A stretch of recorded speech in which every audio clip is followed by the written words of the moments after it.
ಎಲ್ಲರಿಗೂ ನಮಸ್ಕಾರ. ನೀವೇನಾದ್ರೂ ಪಿಎಂ ಕಿಸಾನ್ ಯೋಜನೆಯ ಫಲಾನುಭವಿಯಾಗಿದ್ರೆ ಈ ಮಾಹಿತಿ ಖಂಡಿತವಾಗಿಯೂ ನಿಮಗಾಗಿ. ಯಾಕಂದ್ರೆ ಒಂದು ಸಣ್ಣ ಪ್ರಕ್ರಿಯೆಯನ್ನ ಪೂರ್ತಿಗೊಳಿಸಿಲ್ಲ ಅಂದ್ರೆ ನಿಮ್ಗೆ ಮುಂದಿನ ಕಂತಿನ ಹಣ ಸಿಗೋದು ಡೌಟ್. ಹಾಗಾದ್ರೆ ಏನದು ಪ್ರಕ್ರಿಯೆ? ಅದನ್ನ ಸುಲಭವಾಗಿ ಮಾಡೋದು ಹೇಗೆ? ಬನ್ನಿ ನೋಡೋಣ. ಹೌದು, ಕೇಳಿದ್ದು ನಿಜ. ಸರ್ಕಾರದಿಂದ ಬರೋ ಆ ಹಣಕಾಸಿನ ನೆರವು ಇದೆಯಲ್ಲ, ಅದು ಈಗ ಒಂದೇ ಒಂದು ಪ್ರಕ್ರಿಯೆ ಮೇಲೆ ನಿಂತಿದೆ. ಒಂದು ವೇಳೆ ಅದನ್ನ ನೀವು ಪೂರ್ತಿ ಮಾಡಿಲ್ಲ ಅಂದ್ರೆ ಮುಂದಿನ ಕಂತು ನಿಂತೋಗಬಹುದು. ಹಾಗಾದ್ರೆ ಏನಿದು ಹೊಸ ನಿಯಮ? ಯಾಕೆಷ್ಟೊಂದು ಮುಖ್ಯ? ನೋಡಿ, ಪಿಎಂ ಕಿಸಾನ್ ಯೋಜನೆಯಲ್ಲಿ ಸರ್ಕಾರ ಈಗ ಒಂದು ಪ್ರಕ್ರಿಯೆನ ಕಡ್ಡಾಯ ಮಾಡಿದೆ. ಇದನ್ನ ಪಾಲಿಸ್ಲೇಬೇಕು, ಇಲ್ಲವಾದ್ರೆ ಈ ಯೋಜನೆಯಿಂದ ಸಿಗುವ ಪ್ರಯೋಜನಗಳು ಕೈತಪ್ಪಿ ಹೋಗ್ತವೆ. ಗಮನಿಸಿ, ಇದು ಯಾರೋ ಕೆಲವರಿಗೆ ಮಾತ್ರ ಅನ್ವಯಿಸೋ ನಿಯಮ ಅಲ್ಲ. ಈ ಯೋಜನೆಯಡಿ ಯಾರೆಲ್ಲ ನೋಂದಣಿ ಮಾಡ್ಕೊಂಡಿದ್ದಾರೋ ಆ ಪ್ರತಿಯೊಬ್ಬ ರೈತರು ಇದನ್ನ ಮಾಡಲೇಬೇಕು. ಇದ್ರಲ್ಲಿ ಯಾವುದೇ ವಿನಾಯಿತಿ ಇಲ್ಲ. ಒಂದು ವೇಳೆ ಇದನ್ನು ನಿರ್ಲಕ್ಷ್ಯ ಮಾಡಿದ್ರೆ ಏನಾಗುತ್ತೆ? ತುಂಬಾ ಸರಳ. ಮುಂದಿನ ಕಂತುಗಳಿಂದ ಬರೋ ಹಣ ನಿಂತುಹೋಗುತ್ತೆ. ಅದಕ್ಕಾಗಿಯೇ ಹಣದ ಪಾವತಿ ನಿರಂತರವಾಗಿ ಆಗ್ಬೇಕು ಅಂದ್ರೆ ಈ ಹಂತವನ್ನ ಪೂರ್ಣಗೊಳಿಸೋದು ತುಂಬಾನೇ ಮುಖ್ಯ. ಸರಿ, ಈಗಷ್ಟೇ ಹೇಳಿದ್ನಲ್ಲ ಒಂದು ಕಡ್ಡಾಯ ಪ್ರಕ್ರಿಯೆ ಅಂತ. ಅದರ ಹೆಸರೇ ಇ-ಕೆ-ವೈ-ಸಿ. ಅಯ್ಯೋ, ಈ ಹೆಸರು ಕೇಳಿ ಏನಪ್ಪಾ ಇದು ಅಂತ ತಲೆ ಕೆಡಿಸ್ಕೋಬೇಡಿ. ಇದು ಅಂದುಕೊಂಡಷ್ಟು ಕಷ್ಟ ಏನಲ್ಲ, ತುಂಬಾನೇ ಸುಲಭವಾಗಿರೋದು. ಹಾಗಾದ್ರೆ ಬನ್ನಿ ಏನಿದು ಅಂತ ಸರಿಯಾಗಿ ತಿಳ್ಕೊಳ್ಳೋಣ. ಅಂದರೆ ಇನ್ನಷ್ಟು ಸರಳವಾಗಿ ಹೇಳ್ಬೇಕಂದ್ರೆ, ನಿಮ್ಮ ಆಧಾರ್ ಕಾರ್ಡ್ ಇದೆಯಲ್ಲ, ಅದನ್ನ ಬಳಸಿ ಆನ್ಲೈನ್ ಮೂಲಕ ಹೌದು ಇದು ನಾನೇ ಅಂತ ಖಚಿತಪಡಿಸ್ಕೊಳ್ಳೋದಷ್ಟೇ. ಇದೇನು ದೊಡ್ಡ ಅಡೆತಡೆ ಅಲ್ಲ, ಬದಲಿಗೆ ನಿಮ್ಮ ಖಾತೆಯನ್ನ ಸುರಕ್ಷಿತವಾಗಿಡುವ ಒಂದು ಪುಟ್ಟ ಕ್ರಮ. ಸರಿ, ಸರ್ಕಾರಕ್ಕೆ ಯಾಕಿದ್ರ ಅವಶ್ಯಕತೆ ಬಂತು? ಉದ್ದೇಶ ತುಂಬಾನೇ ಸ್ಪಷ್ಟವಾಗಿದೆ. ಸರ್ಕಾರ ಕೊಡುವ ಹಣ ಯಾವುದೇ ಮಧ್ಯವರ್ತಿಗಳ ಕೈಗೆ ಹೋಗದೆ ನೇರವಾಗಿ ಅರ್ಹ ರೈತರ ಬ್ಯಾಂಕ್ ಖಾತೆಗೆ ತಲುಪಬೇಕು. ಇದರಿಂದ ಎಲ್ಲವೂ ಪಾರದರ್ಶಕವಾಗಿರುತ್ತೆ. ಸರಿ, ಈಗ ನಾವು ಈ ವಿಷಯದ ಅತಿ ಮುಖ್ಯವಾದ ಭಾಗಕ್ಕೆ ಬಂದಿದ್ದೀವಿ. ಈ ಇ-ಕೆ-ವೈ-ಸಿ ಪ್ರಕ್ರಿಯೆಯನ್ನ ಹಂತ ಹಂತವಾಗಿ ಸ್ಟೆಪ್ ಬೈ ಸ್ಟೆಪ್ ಹೇಗೆ ಮಾಡೋದು ಅಂತ ನೋಡೋಣ. ಯಾವುದೇ ಟೆನ್ಷನ್ ಬೇಡ, ಇದು ತುಂಬಾನೇ ಸುಲಭ.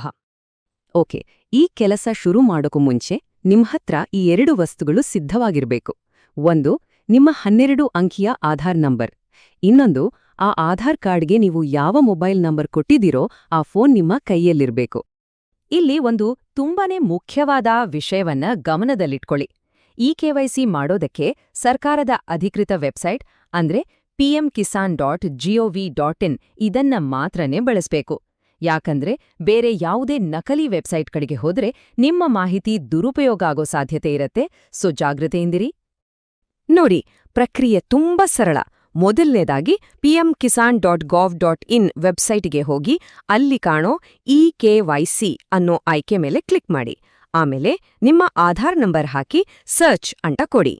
ಮುಂದೆ ನಿಮ್ಮ ಆಧಾರ್ಗೆ ಲಿಂಕ್ ಆಗಿರೋ ಮೊಬೈಲ್ ನಂಬರ್ ಕೇಳುತ್ತೆ, ಅದನ್ನ ಎಂಟರ್ ಮಾಡಿ.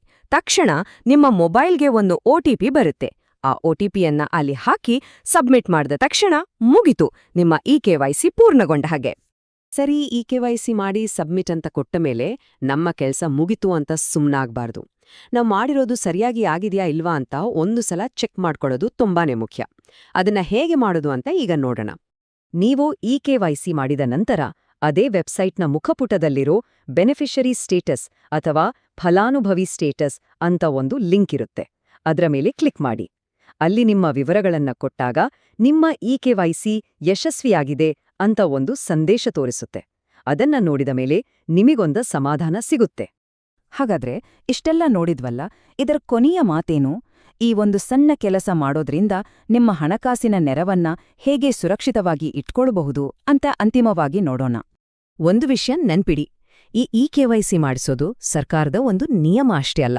ಇದು ನಿಮ್ಗೆ ಸಿಗ್ಬೇಕಾದ ಹಣಕಾಸಿನ ನೆರವು ಯಾದೇ ತೊಂದ್ರೆ ಇಲ್ದೆ ಪ್ರತಿ ಬಾರಿಯೂ ಸರಿಯಾಗಿ ನಿಮ್ ಕೈ ಸೇರೋ ಹಾಗೆ ಮಾಡೋ ಒಂದು ದಾರಿ. ಈ ಒಂದು ಚಿಕ್ಕ ಹೆಜ್ಜೆ ನಿಮ್ಗೆ ದೊಡ್ಡ ಭರವಸೆಯನ್ನ ಕೊಡುತ್ತ. ಹಾಗಾದ್ರೆ ಕೊನೆಯದಾಗಿ ಒಂದು ಪ್ರಶ್ನೆ. ನಿಮ್ಮ ಮುಂದಿನ ಕಂತಿನ ಹಣವನ್ನ ನೀವು ಈಗಾಗ್ಲೇ ಸುರಕ್ಷಿತ ಮಾಡ್ಕೊಂಡಿದ್ದೀರಾ? ಒಂದು ವೇಳೆ ಇನ್ನೂ ಮಾಡಿಲ್ಲ ಅಂದ್ರೆ ಈ ಮಾಹಿತಿ ನೋಡಿದ ಮೇಲೆ ತಡ ಮಾಡಬೇಡಿ. ತಕ್ಷಣವೇ ಹೋಗಿ ನಿಮ್ಮ ಇ-ಕೆ-ವೈ-ಸಿ ಮುಗಿಸ್ಬೇಡಿ.